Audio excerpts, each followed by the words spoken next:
ایک وقت میں، ایک ٹائم میں نکاح کر لیں، اور پہلے سے وقت طے رہے کہ 4 گھنٹے بعد، 5 گھنٹے بعد، 1 دن بعد، 2 دن بعد یا 4 دن کے بعد طلاق دے دیں گے، یہ اصولاً غلط ہے اور اس کی شریعت میں کوئی گنجائش نہیں ہے۔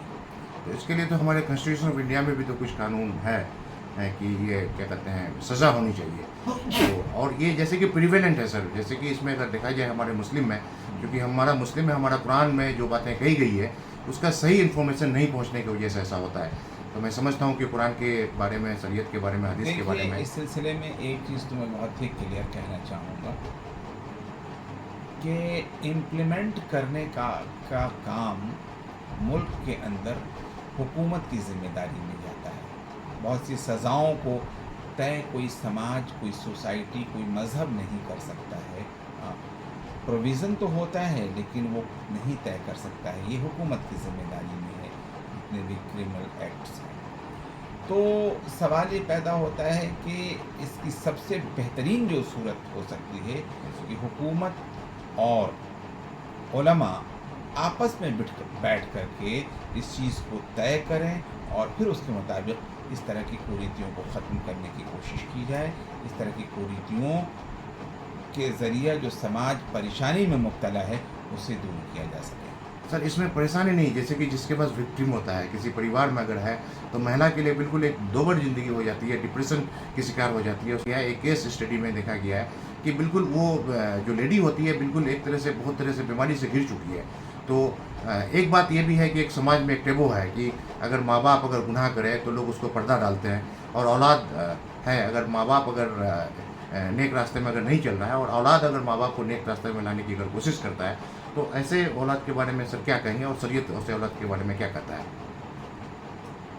دیکھیے، میرا خیال ہے کہ آپ والدین کے حوالے سے سوال کر رہے ہیں کہ اگر وہ غلطی کریں تو کیا کرنا چاہیے، یہی سوال ہے یا کچھ اور؟ نہیں، میں یہ کہہ رہا ہوں کہ اس طرح کا کیس اگر کسی آدمی نے اپنی بیوی کو 3 طلاق دیا ہو اور اپنے ساتھ رکھا ہو حلالہ کر کے، یہ تو شریعت کے اعتبار سے ظلم ہے، تو اس کی صفائی کرنے کی ذمہ داری اس بیٹا کو ہے کہ نہیں ہے؟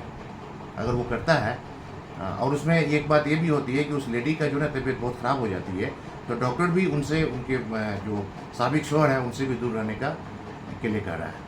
کہہ رہا ہوں کہ بیٹا کو تو ہر حال میں اپنی والدہ کو اپنے ساتھ رکھنے کا حق حاصل ہے، اس کا حلالہ سے اور طلاق سے کوئی تعلق نہیں ہے۔